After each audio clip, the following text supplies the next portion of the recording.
Bismillahirrahmanirrahim. Assalamualaikum warahmatullahi wabarakatuh. Alhamdulillahi rabbil alamin. Hamdan katsiran tayyiban mubarakan fih kama yuhibbu rabbuna wa yardah. Ashhadu an la ilaha illallah wahdahu la syarikalah wa ashhadu anna Muhammadan abduhu wa rasuluhu la nabiyya ba'dah, amma ba'd.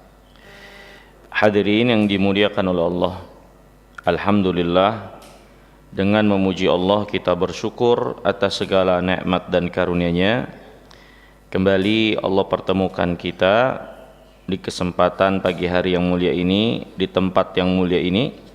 Semoga Allah merahmati kita sekalian. Semoga Allah Subhanahu wa taala memberkahi, mengampuni dosa-dosa kita dan memasukkan kita ke dalam surganya. Salawat dan salam semoga tercurahkan kepada Nabi kita Muhammad sallallahu alaihi wasallam beserta para sahabat dan orang-orang yang mengikutinya hingga akhir zaman. Hadirin yang dimuliakan oleh Allah, kembali kita lanjutkan pelajaran kita mempelajari perjalanan Nabi kita yang mulia Muhammad sallallahu alaihi wasallam dalam perjalanan kehidupan beliau, ya, yang tentunya dengan mempelajari apa yang menjadi perjalanan kehidupan beliau ini akan membuka ilmu pengetahuan bagi kita sekalian serta menguatkan keimanan akan perjalanan dari seorang yang sangat mulia, Nabi dan Rasul yang terakhir yang Allah utus, di mana risalahnya, apa yang beliau bawa dari kebenaran, ajarannya menjadi agama untuk manusia sampai akhir zaman. Maka tentunya apa yang ada pada beliau adalah sesuatu yang sangat besar untuk kita pelajari, ambil kebaikan darinya untuk bekal keimanan kita, dan semoga menambah cinta kita kepada beliau Muhammad sallallahu alaihi wasallam. Terakhir pembahasan kita adalah keadaan Rasulullah SAW. Jazakallahu khairan. Jahe.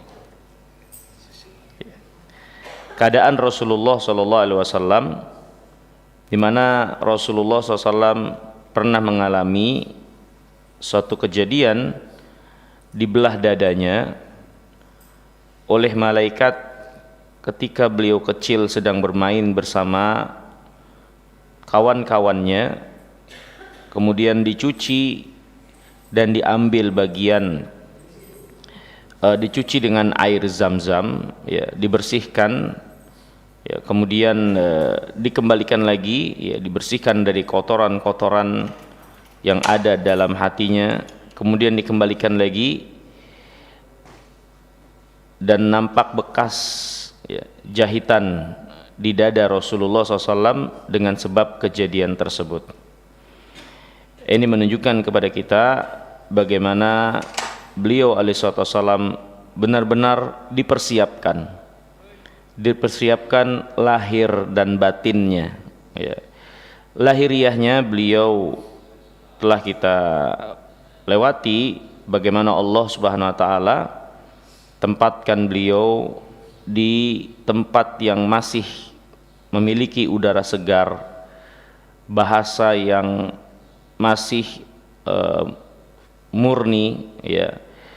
Kemudian disusui oleh wanita terhormat dan mulia, yang ini tentunya mempengaruhi keadaan fisik beliau, ya.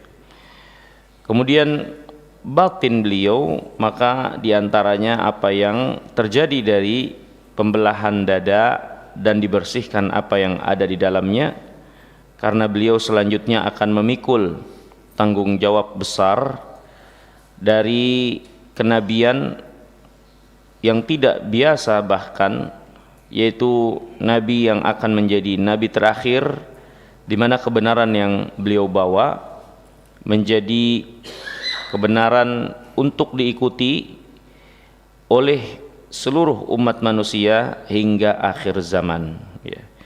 Kemudian hadirin yang dimuliakan Allah, selanjutnya Nabi yang mulia SAW pun dikembalikan ke asal kotanya, yaitu di Mekkah, ya, di mana akhirnya beliau di sana Allah Subhanahu wa taala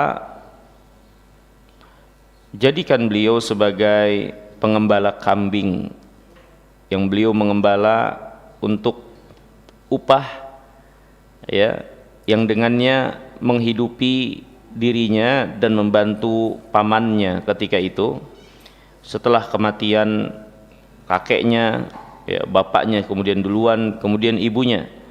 Maka dia dirawat oleh pamannya, dan beliau juga sebagai pengembala kambing untuk membantu kehidupan dia bersama dengan pamannya, ya. Ini hadirin yang dimuliakan Allah, para ulama pun menjelaskan bagaimana keadaan Rasulullah sebagai pengembala kambing menjadi satu keadaan yang sama dari keadaan seluruh para nabi dan rasul, atau umumnya para nabi dan rasul, di mana ada hikmah tersendiri dengan mengembala kambing ini akan membentuk, ya, mentalitas, kesabaran, kelemah lembutan pada diri Rasulullah SAW, ya, untuk mengemban risalah, menyeru, mengajak manusia, merangkul mereka kepada kebenaran, ya.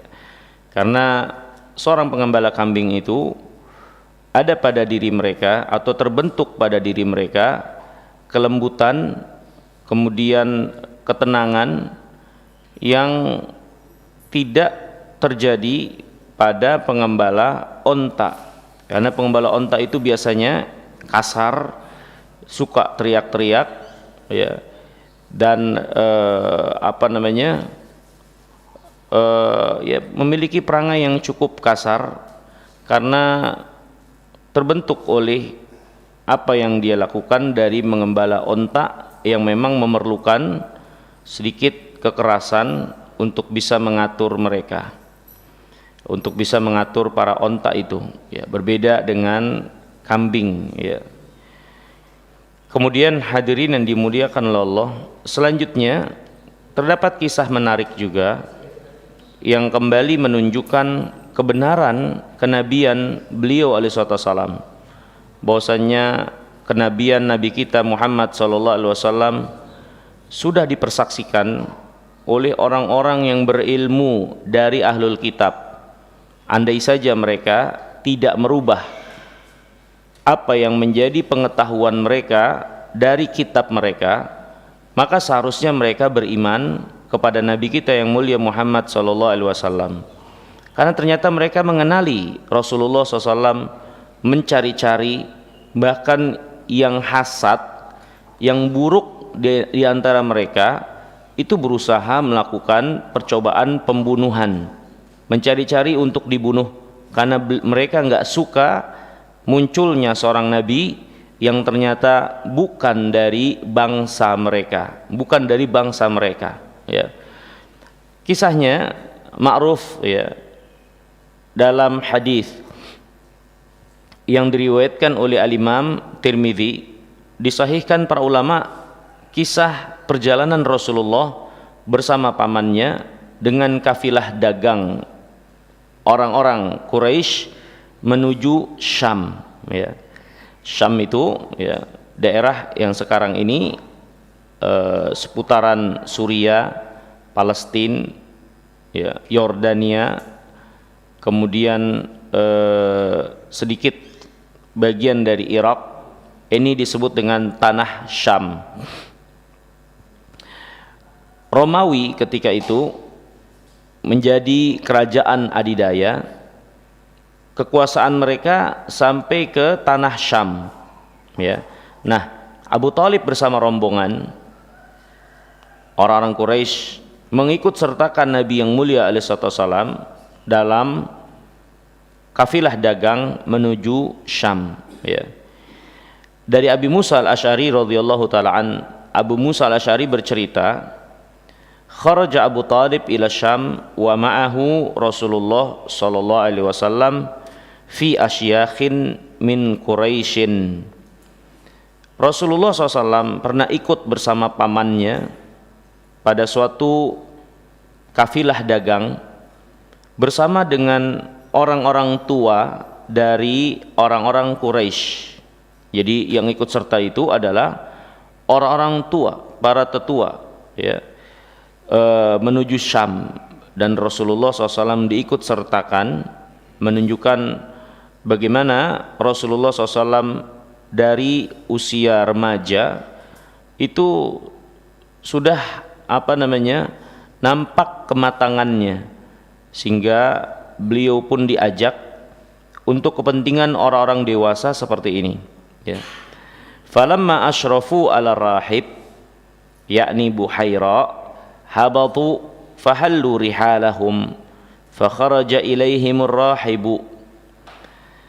Ketika mereka di tengah jalan menemui atau bertemu dengan seorang rahib, ya, rahib ini nama dari seorang yang menjadi pendeta atau seorang yang memiliki ilmu, ya, dari ahlul kitab, ya, dari orang-orang Nasrani, ya. Rahib ini bernama Buhaira,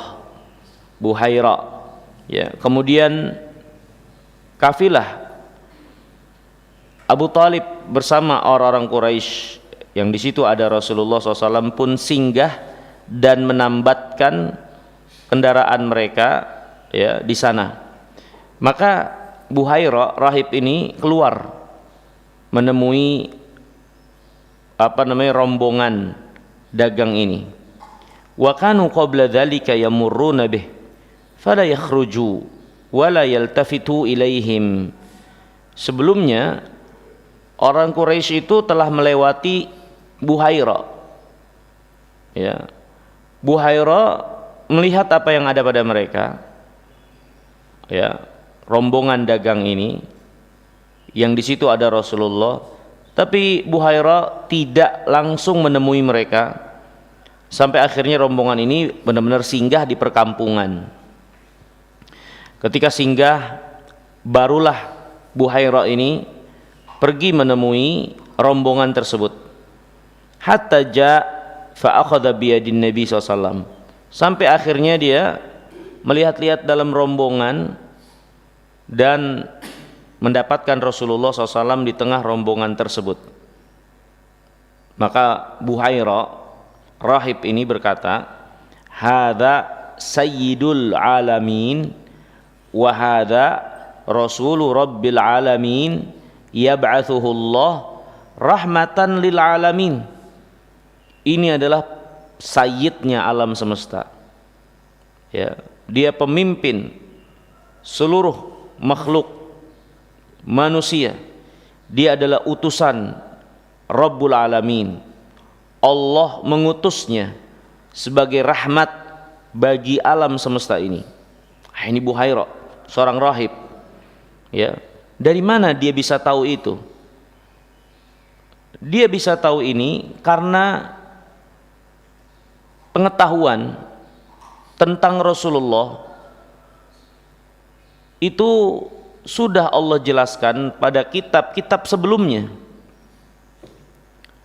Bahkan Allah dalam Al-Quran menegaskan mereka itu mengenal Rasulullah SAW seperti mengenal anak mereka sendiri. Ya'rifunahu kama ya'rifuna abna'ahum. Mereka mengenal Rasulullah seperti mengenal anak mereka sendiri. Ini mengenal tanda-tandanya, tanda kenabian dia seperti apa, itu diketahui oleh ahli ilmu dari ahlul kitab, ya. Andai saja mereka tidak merubah-rubah atau menolak kebenaran itu, ya. Maka hadirin yang dimuliakan Allah, ini semakin menguatkan kita bahwasanya Nabi kita yang mulia Muhammad alaihissalam benar-benar utusan Allah yang mempersaksikan kebenarannya, bukan hanya kaum muslimin yang beriman kepada beliau, bahkan ahlul kitab seharusnya beriman juga kepada beliau, karena itu yang diamanahkan dari isi kitab mereka yang menjadi seruan nabi mereka untuk dan memerintahkan kaumnya mengimani Nabi Muhammad alaihi salatu wasalam. Ya. Faqala lahu asyakhun min Quraisy wa ma ilmuk. Para tetua Quraisy berkata kepada Buhairah, wa ma ilmuk. Apa yang kau tahu memangnya tentang anak ini sehingga kau katakan demikian? Dia sayyidul alamin, rasulur rabbil alamin, ba'athahullah rahmatan lil alamin. Memang kamu tahu apa tentang anak ini? Maka Buhairah menjelaskan, innakum hina asyraftum minal aqabah lam yabqa syajarun wala hajarun illa kharra sajida. Sesungguhnya ketika kalian melewati lembah, melewati jalan, maka tidak ada satupun pohon ataupun batu melainkan sujud kepada dia. Hanya saja nampak orang-orang Quraisy ya tidak menyadari, tapi Buhairah tahu ya, para tetua yang bersama Nabi SAW ini nggak sadar apa yang terjadi di sekeliling mereka, pepohonan dan batu-batuan, yaitu sujud kepada Nabi SAW. Ini sujud bukan seperti keadaan kita sujud, tapi bagaimana naungan ya yang menghampiri Nabi SAW, atau apa yang menjadi keadaan dari pohon dan bebatuan tersebut, sampai orang Quraisy pun nampak tidak menyadarinya. Wala yasjudun illa linabiyyin. Dan bebatuan dan pepohonan itu nggak akan sujud kecuali kepada seorang nabi. Wa inni a'rifuhu bi khatimin nubuwah asfal min gutru fi katifih. Dan sesungguhnya aku mengenali dia itu benar sebagai seorang nabi dengan tanda kenabian yang berada di bawah pundaknya, ya, atau di antara kedua pundaknya. Ini tandanya itu benjolan seperti telur burung puyuh, ya. Ini suatu tanda yang menjadi tanda kenabian, ya. Tsumma raja' fa sana'a lahu ta'aman falamma atahum bihi wa kanu fi ra'iyatil ibil wa kana huwa fi ra'iyatil ibil faqala arsilu ilaihi fa'aqbala wa ghamamatun tudhilluh. Kemudian Buhairah pun pulang menyiapkan makanan, karena ini adalah tamu untuk dijamu, ya. Dan Buhairah ketika itu dia bekerja sebagai pengembala onta. Kemudian Buhairah berkata, ikut sertakan dia untuk jamuan makanan ini, ya. Kemudian Nabi SAW pun ikut datang dalam keadaan ada awan yang menaunginya. Dia jalan, ada awan yang menaunginya. Falamma dana minal qaum qal unduru ilaihi alaihi ghamamah. Ketika dia mendekat, Nabi SAW mendekat, ya, maka Buhairah berkata, lihatlah anak ini, ada awan menaunginya, ya. Dan ketika Rasulullah SAW mendekat, orang-orang ketika itu mereka sudah duduk menempati sebuah pohon untuk berteduh dari bayangannya, ya. Ketika Rasulullah SAW duduk, nampak bayangan pohon itu bergeser untuk meneduhi Rasulullah SAW. Orang lagi duduk, mereka berteduh dari cahaya matahari di bawah pohon. Rasulullah SAW duduk, maka bayangan pohon tersebut berpindah menaungi Rasulullah SAW. Kemudian dikatakan lagi, atau Abu Hurairah berkata lagi, unduru ila fai'i syajarah mala ilaih.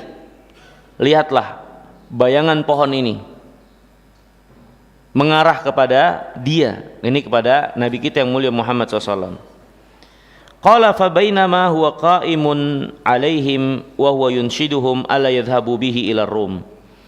Maka ketika itu Abu Hurairah berkata kepada rombongan orang-orang tetua Quraisy ini, ya, meyakinkan dan menekankan jangan ajak anak ini ke kerajaan Romawi, ke Syam, jangan bawa mereka. Ya. Kenapa demikian? Fa innar Rum in ra'auhu arafuh bis sifah faqataluh. Orang-orang Romawi itu kalau tahu tentang anak ini dan apa yang ada pada anak ini dari keadaan yang kalian saksikan seperti ini, maka mereka akan memburu anak ini untuk membunuhnya. Ya. Kenapa mereka ingin lakukan itu? Ya karena mereka tidak mau beriman kepada Nabi SAW, ya, dan tidak mau apa yang ada pada mereka dari kekuasaan kerajaan ini sampai hilang, ya, padahal seharusnya tidak demikian. Dan juga karena hasad, ternyata Nabi yang terakhir yang Allah utus ini Allah bangkitkan bukan dari bangsa mereka Romawi. Ya. Faltafata, maka Abu Hurairah pun segera pergi. Fa idza huwa bisab'ati nafarin minar Rum qad aqbalu. Maka enggak lama kemudian ada 7 orang dari pasukan Romawi yang datang setelah Abu Hurairah pergi. Qala fastaqbalahum faqala ma ja'a bikum. Kemudian 7 pasukan Romawi ini menemui rombongan Quraisy ini, ya. Kemudian mereka pun ditanya, ma ja'a bikum, apa keperluan kalian? Qalu, maka 7 dari pasukan Romawi ini mengatakan, ji'na anna hadzal nabi kharijun fi hadzal syahr. Kami datang untuk meneliti, katanya nabi ini akan datang di bulan ini. Jadi bayangkan sampai bulannya mereka mengetahui ilmunya. Nabi tersebut akan datang di bulan itu. Ya. Falam yabqa tariqun illa ba'atha ilaihi nasun wa inna ukhbirna khabaruhu ila tariqika hadhihi. Dan tidak ada satupun jalan kecuali orang-orang itu meneliti untuk mencari nabi ini, karena mereka penasaran tentang berita yang mereka ketahui ilmunya di dalam agama mereka tentang diutusnya Nabi kita Muhammad alaihissalatu wassalam, sehingga orang-orang pada mencari semua. Tidak ada satupun jalan kecuali di sana ada orang mencari-cari, ini nabi ini seperti apa, siapakah orangnya. Dan pasukan ini mengatakan, dan kami telah dikabarkan bahwasanya nabi tersebut akan melewati jalan yang kalian lewati ini. Sampai jalannya mereka tahu. Ya. Kemudian qala fahal khalafakum ahadun huwa khairun minkum? Qalu la, innama ukhbirna khabaruhu ila tariqika hadhihi. Kemudian dikatakan kepada pasukan ini, apakah ada pasukan lain yang lebih baik dari kalian ini yang mencari Nabi tersebut? Maka 7 orang yang menjadi pasukan Romawi ini mengatakan enggak ada. Nampaknya mereka yang terbaik, yang mengetahui pengetahuan tentang kedatangan Nabi kita yang mulia alaihi wassalam. Kemudian mereka kembali mengatakan, hanya saja kami memang dikhabarkan Nabi tersebut akan melewati jalan ini. Qala afara'aitum amran aradallahu an yaqdiyah hal yastati'u ahadun minan nas raddahu. Kemudian dikatakan kepada pasukan Romawi ini, bagaimana pandangan kalian kalau Allah hendak menetapkan suatu keputusan, apakah ada seorang yang sanggup menolak, menggagalkan apa yang Allah kehendaki? Maka 7 pasukan Romawi mengatakan, qalu la, ya tentu enggak mungkin. Lihat hadirin yang dimuliakan Allah, sampai orang-orang Quraisy ketika itu, bahkan pasukan Romawi ketika itu memiliki pengetahuan kalau semua itu akan berjalan sesuai dengan ketetapan dan kehendak Allah. Kehendak Allah lah yang terjadi, yang tidak Allah kehendaki enggak akan terjadi bagaimanapun itu. Ketika Allah sudah menghendaki sesuatu, maka betapapun usaha kita untuk menolaknya, ya, untuk menjauhkan darinya, maka tidak akan pernah bisa terjadi.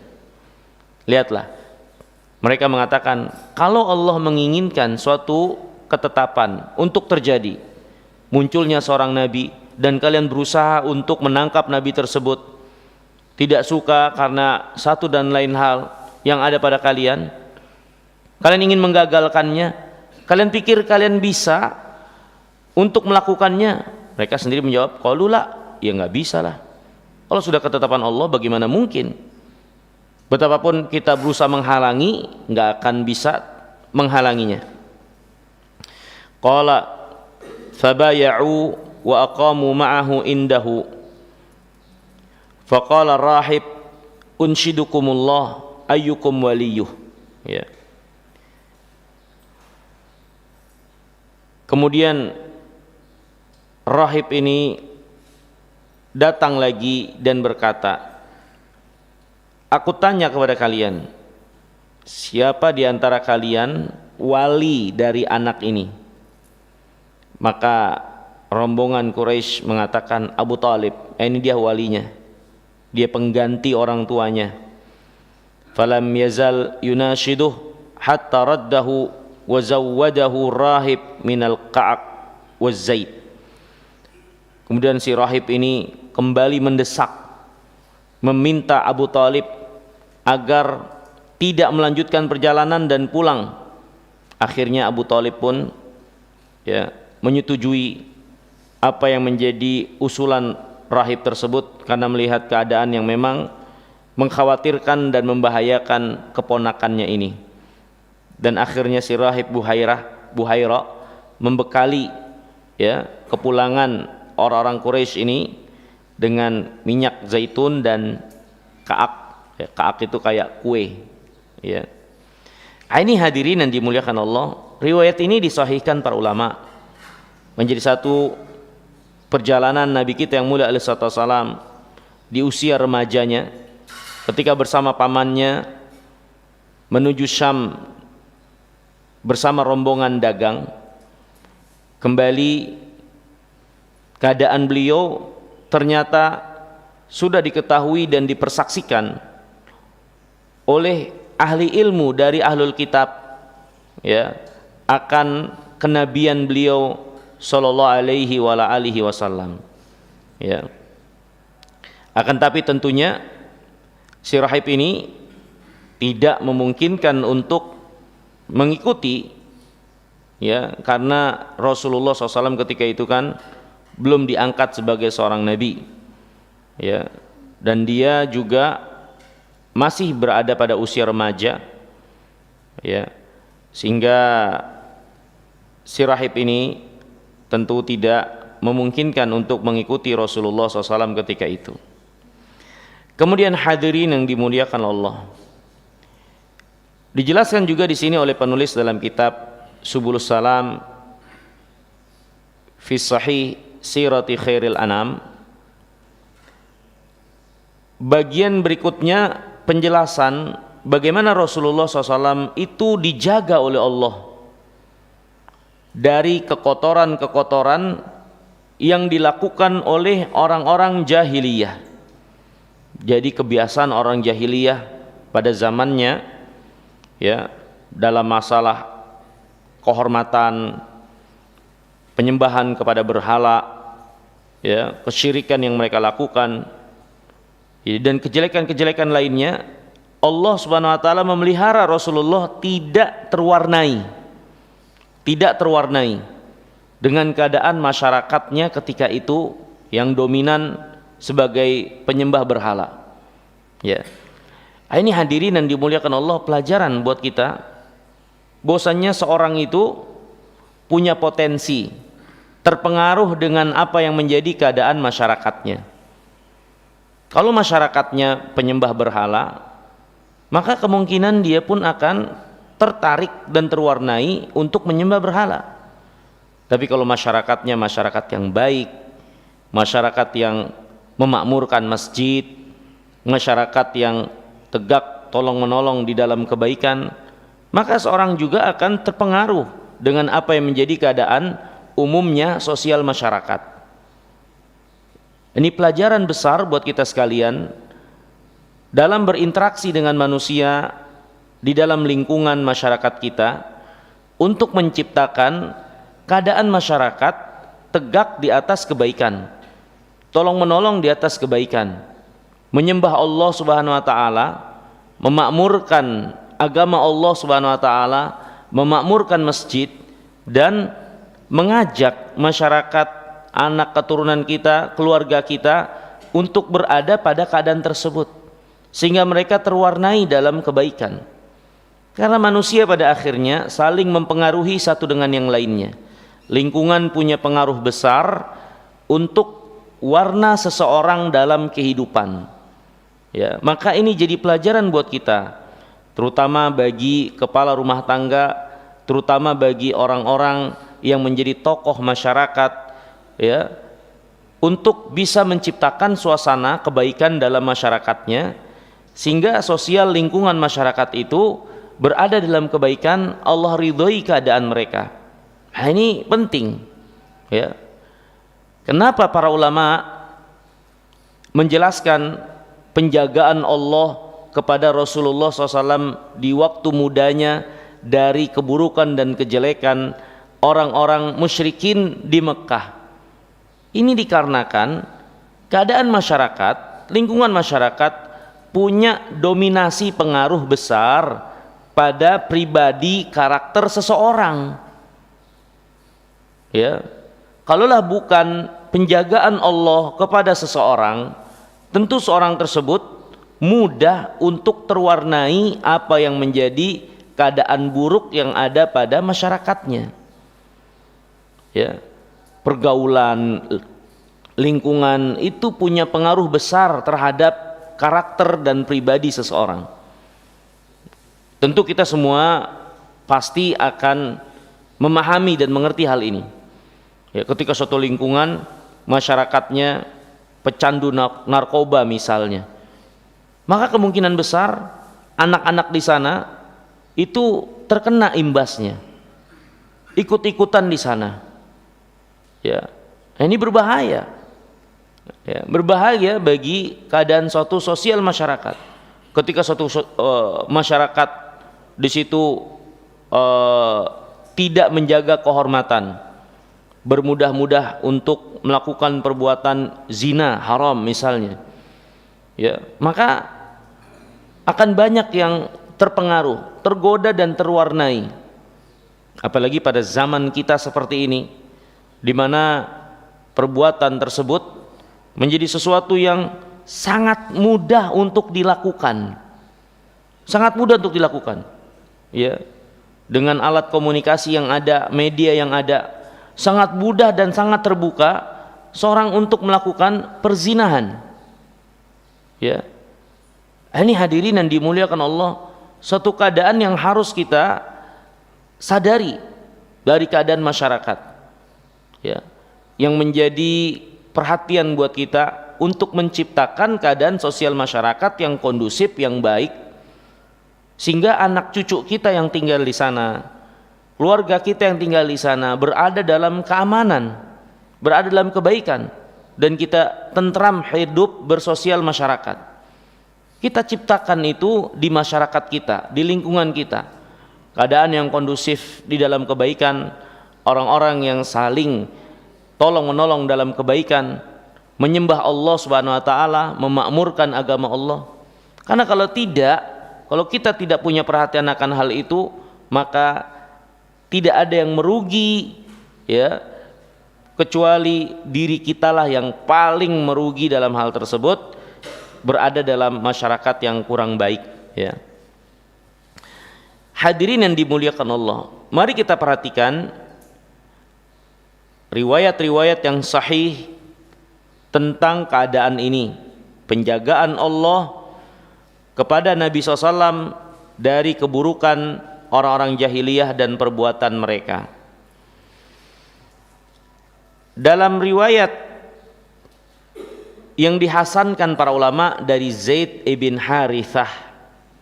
Zaid bin Harithah, anak angkat Rasulullah SAW. Zaid bin Harithah pernah berkata, kana sonamun min nuhas. Dulu ada satu berhala dibuat dari tembaga. Yuqalu lahu Isaf wa Nailah. Berhala ini dinamakan Isaf dan Nailah. Yatamassah bihil musyrikun idza tawafu. Orang musyrikin kalau tawaf itu ngusap berhala ini dari tembaga, namanya Isaf dan Nailah. Ditawaf, diusap, terus tawaf lagi. Fatafa Rasulullah SAW wa tuftu ma'ah.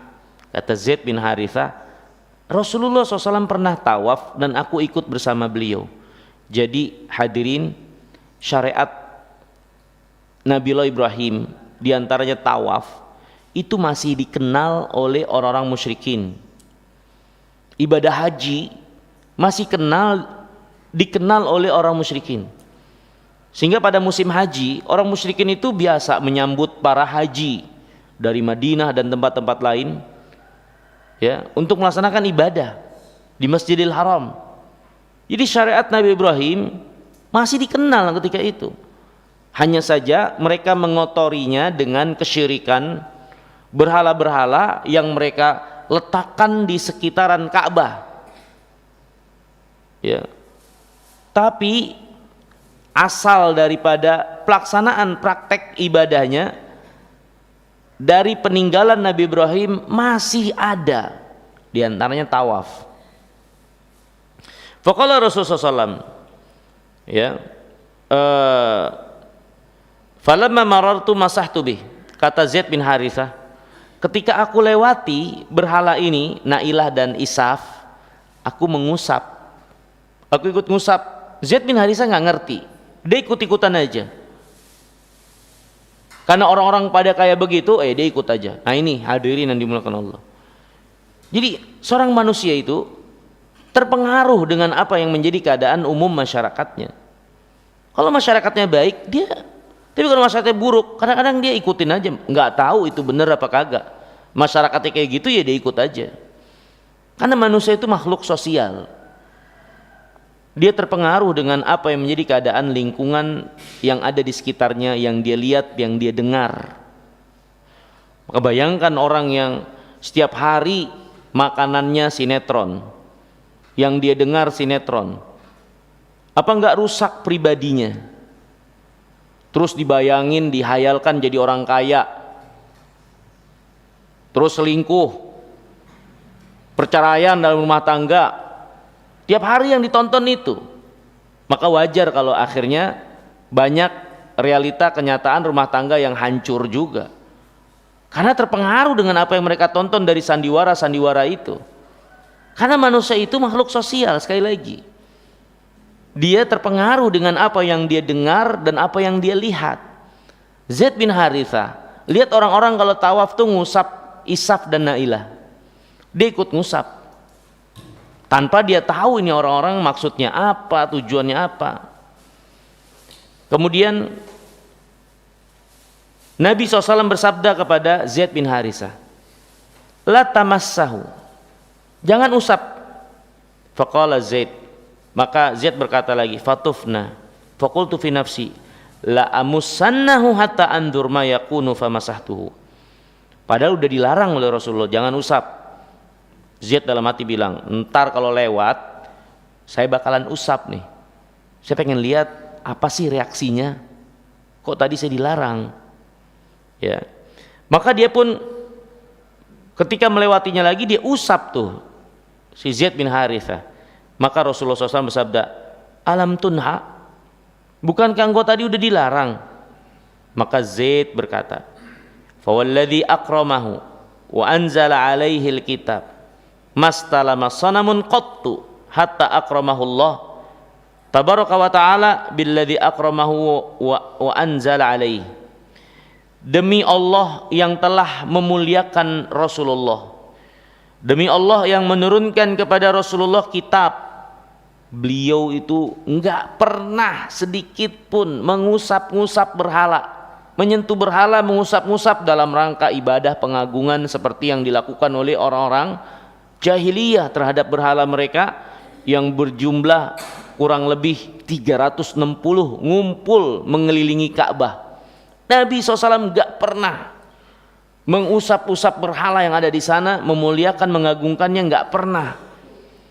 Zaid sampai berkata, demi Allah dia enggak pernah lakukan itu. Sampai akhirnya Allah Subhanahu wa taala memuliakan beliau, mengangkatnya sebagai seorang nabi, menurunkan kitab kepadanya. Sebelumnya ketika masih muda, ya, sebelum diutus sebagai seorang nabi sekalipun, beliau enggak pernah melakukan itu. Ya, ini persaksian Zaid bin Harithah yang menunjukkan bagaimana penjagaan Allah kepada Nabi kita yang mulia alaihi wasallam. Karena beliau akhirnya akan membawa risalah kebenaran yang sangat bertolak belakang dengan perbuatan orang-orang musyrikin dalam penyembahan berhala mereka.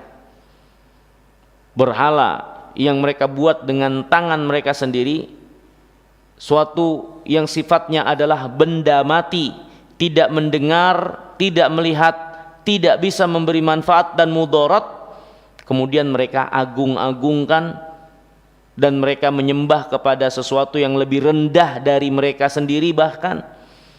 Maka Nabi datang untuk memberantas dan mengajak kepada kebaikan, menyadarkan akal sehat manusia ketika itu untuk kembali menjadi hamba pencipta alam semesta ini, yaitu Allah Subhanahu wa taala.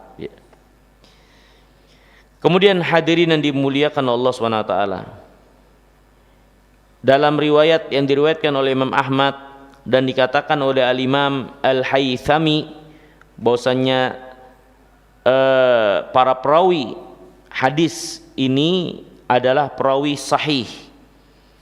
Ya, Rasulullah SAW pernah bersabda kepada Khadijah istrinya, "Ai Khadijah, wallahi la a'budul Lata wal Uzza." Wahai Khadijah, demi Allah, aku itu tidak pernah menyembah Lata dan Uzza. Ya. Persaksian langsung dari beliau alaihi salatu wasalam. Ya. Kemudian hadirin yang dirahmati dan dimuliakan Allah. Jadi ini penjagaan Rasulullah bahkan sebelum beliau diutus, beliau dipelihara, dijaga dari kekotoran-kekotoran kesyirikan yang menjadi dasar permusuhan apa yang beliau bawa dengan apa yang dilakukan oleh orang-orang musyrikin. Kemudian yang kedua, Nabi SAW juga dijaga oleh Allah Subhanahu wa taala untuk memakan sembelihan yang menjadi sesaji-sesaji yang dipersembahkan untuk berhala. Ya, karena sembelihan yang disembelih untuk disajikan sebagai sesaji persembahan kepada selain Allah ini kan haram. Ya. Ini haram, ya. Sebagaimana yang Allah jelaskan dalam surah Al-Maidah, ya. Wa ma dzubiha 'alan nusubi, di antara yang diharamkan kepada kalian adalah sembelihan yang disembelih sebagai persembahan untuk selain Allah, dari berhala-berhala, ya, dari syaitan-syaitan, ya, yang dipersembahkan kepada mereka sembelihan tersebut. Maka ini sembelihan haram, tidak boleh dimakan. Dan Nabi SAW itu juga nggak pernah memakan sembelihan yang disembelih sebagai persembahan bagi berhala. Dalam hadis yang diriwayatkan oleh Ibnu Umar radhiyallahu taala anhuma, yang diriwayatkan oleh Al-Imam Al-Bukhari rahimahullahu taala, Ibnu Umar pernah berkata, anna Nabi SAW laqiya Zaid ibn Amr ibn Nufail bi asfal baldah wadin qabla Makkah au jabalin bi tariqi Jaddah. Nabi SAW pernah menemui Zaid bin Amr ibn Nufail di dekat Baldah, suatu lembah sebelum Mekah atau gunung di jalan menuju Jeddah. Qabla an yanzil ala Nabi SAW al-wahyu, dan itu terjadi sebelum Rasulullah SAW mendapat wahyu. Nabi menemui Zaid bin Amr ibn Nufail. Faquddimat ila Nabi SAW sufratun fa'aba an ya'kula minha. Kemudian Rasulullah pun disodorkan sufrah, yaitu makanan daging yang menjadi sembelihan yang dipersembahkan untuk berhala. Kemudian mereka makan lagi untuk jadikan jamuan. Nabi SAW dijamu, diberi jamuan tersebut, maka Nabi menolak untuk memakannya. Tsumma qala Zaid, kemudian berkata Zaid, ini lastu akil mimma tadbahun ala ansabikum wala aqul illa ma dzukira rasmullah alaih. Sesungguhnya aku tidak memakan sembelihan yang dipersembahkan untuk berhala-berhala kalian, dan aku tidak akan memakan sembelihan yang tidak menyebut nama Allah ketika menyembelihnya. Wa ana Zaid ibn Amr, ya, kana ya'ibu ala Quraisy dzabai'ahum, dan Zaid bin Amr ketika itu yang menjamu Rasulullah SAW menjelaskan, aku itu tidak memakan sembelihannya orang-orang musyrikin untuk sesaji-sesaji mereka, dan aku tidak memakan sembelihan yang tidak menyebut nama Allah.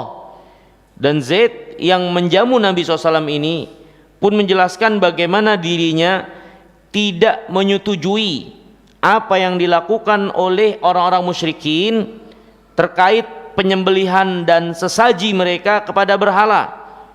Ya, jadi Zaid ingin meyakinkan Rasulullah yang dia tawarkan dari makanan bukan seperti yang dilakukan oleh banyak orang sebagai sembelihan yang dipersembahkan sesaji untuk berhala. Zaid berkata, asyah khalaqahallah wa anzala laha minas sama'il alma wa anbata laha minal ard thumma tadbahunaha ala ghairi ismillah inkaran dalika wa i'dhaman lah. Zaid berkata, ya, menunjukkan ketidaksukaan dan ketidaksetujuannya akan apa yang dilakukan oleh orang musyrikin menyembelih sembelihan untuk selain Allah. Zaid berkata, ini kambing Allah yang ciptakan, kemudian Allah turunkan air dari langit yang menumbuhkan tanaman dimakan kambing ini. Kemudian setelah itu kalian ingin memanfaatkan kambing ini, kalian sembelih tidak menyebut nama Allah, Allah penciptanya yang memberinya makan, kalian sembelih tidak menyebut nama Allah. Gimana saya mau memakannya? Ini kan dari Allah. Zaid ingin meyakinkan Rasulullah yang dia sodorkan dari jamuan itu menyebut nama Allah dan bukan sebagai sembelihan untuk berhala-berhala. Bagaimana ini dipersembahkan untuk berhala, sedangkan ini bukan bagian dari berhala. Berhala itu bukan penciptanya. Berhala tidak menghidupkan kambing ini, bagaimana dipersembahkan persembahan sebagai pengagungan kepadanya. Ya. Ini hadirin yang dimuliakan oleh Allah. Maka inilah Nabi kita yang mulia alaihi wasallam. Ya, beliau tidak pernah memakan sembelihan-sembelihan dan makanan untuk disajikan kepada berhala. Kemudian hadirin, di antara bentuk penjagaan Rasulullah SAW juga selain kesucian ya beliau dari kesyirikan, kesucian makanan dari apa yang Allah haramkan. Ya, jadi beliau Allah pelihara dan jaga kesucian agamanya, hatinya, kesucian apa yang masuk ke dalam mulutnya dari makanan, dijaga dari yang haram. Dan Allah juga jaga kehormatan Rasulullah SAW, jaga kehormatan Rasulullah, menjaga aurat Nabi SAW untuk tidak terlihat oleh orang yang tidak boleh melihatnya. Ini suatu kehormatan ya. Nabi SAW dijaga oleh Allah, tersingkap auratnya ya, padahal ketika itu dalam keadaan beliau mungkin tidak berdosa karena beliau nggak sadar ya, tapi Allah jaga sehingga auratnya tidak tersingkap. Padahal tentunya pada zaman itu manusia masih dalam kesederhanaan dalam pakaian. Tersingkap aurat mungkin menjadi suatu yang tidak begitu masalah, ya kan? Karena zaman dulu tentu pakaian nggak kayak sekarang begini seadanya lah. Tapi mereka juga ngerti aurat itu ditutup, tapi tentu seadanya. Dan kalaupun kelihatan dikit, mungkin juga pada zaman itu nggak jadi masalah.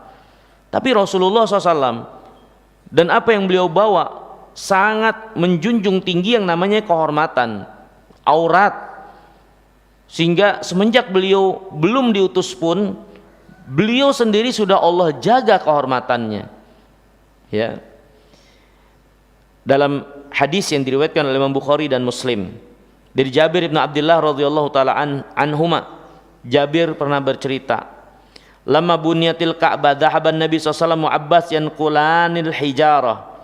Ketika Ka'bah direnovasi oleh orang-orang musyrikin, Nabi SAW dan pamannya Abbas bersama-sama ikut membantu membawa batu untuk perbaikan dan renovasi tersebut. Nah ini perhatikan.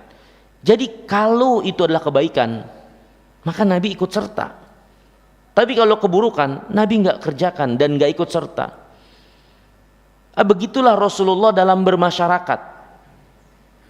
Beliau bersama mereka, melebur dengan mereka, tapi tidak terwarnai.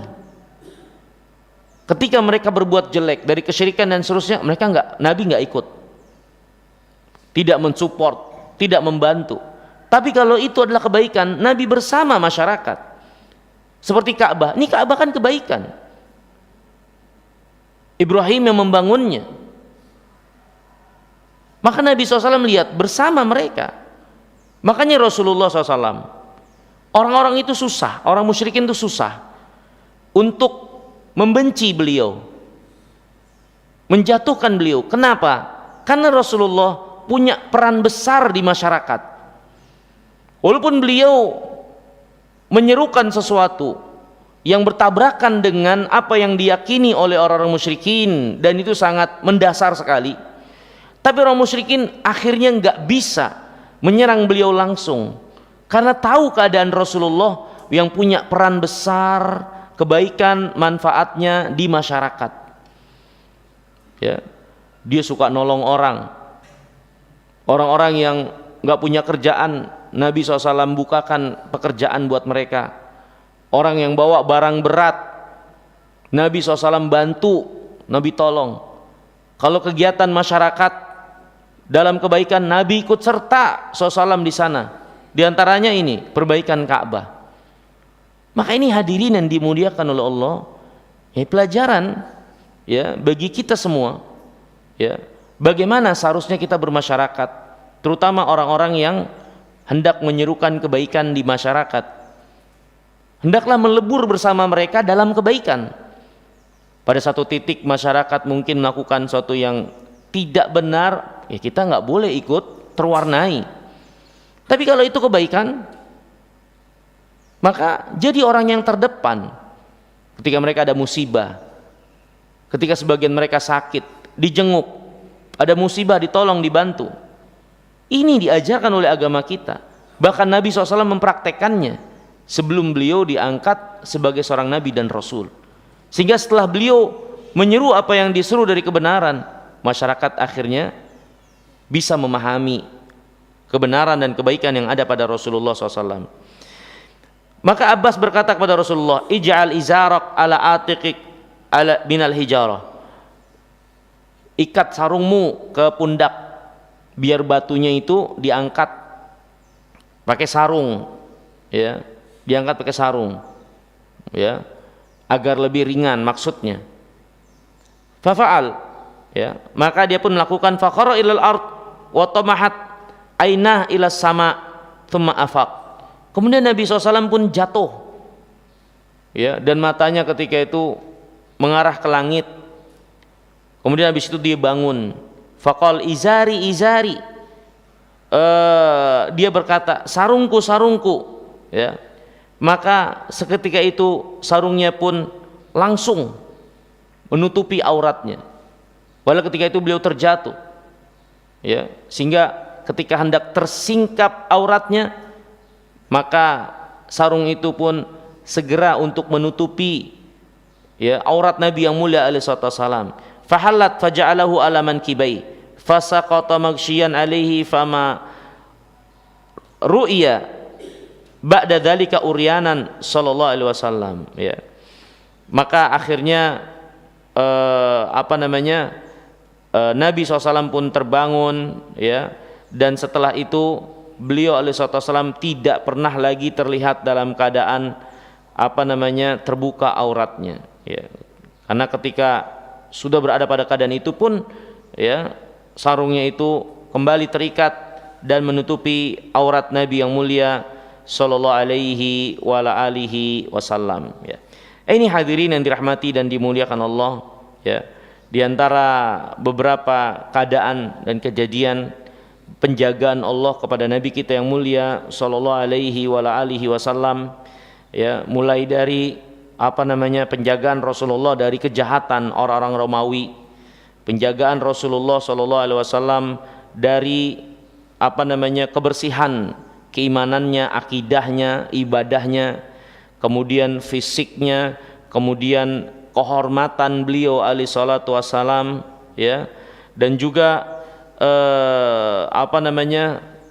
kesucian, kehalalan apa yang masuk ke dalam perutnya, karena akhirnya juga seorang itu apa yang dia makan juga mempengaruhi karakter seseorang. Makanya kata Nabi SAW, kullu lahmin nabata min sukhtin fannaru aulabih.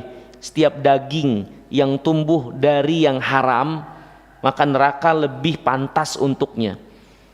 Makanan itu pengaruh untuk karakter seseorang. Seorang yang terbiasa makan makanan yang haram, maka karakternya akan berubah menjadi buruk dan jelek. Doanya enggak terkabul. Nabi SAW pernah menjelaskan ada orang menengadahkan tangannya berdoa kepada Allah, ya Rabb, ya Rabb, tapi makanannya haram, minumannya haram, pakaian dari hasil yang haram. Gimana Allah mengijabah permintaannya?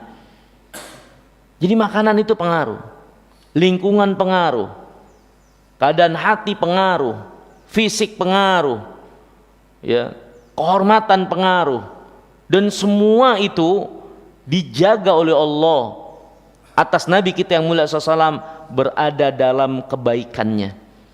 Maka ini juga yang perlu kita perhatikan untuk pengaruh kebaikan diri kita, dari karakter, dari mentalitas. Maka jaga diri terutama dari hati kita, ya, untuk kita miliki keimanan yang benar, yang lurus, jauh dari kesyirikan, ya. Kemudian fisik juga dijaga kesehatannya.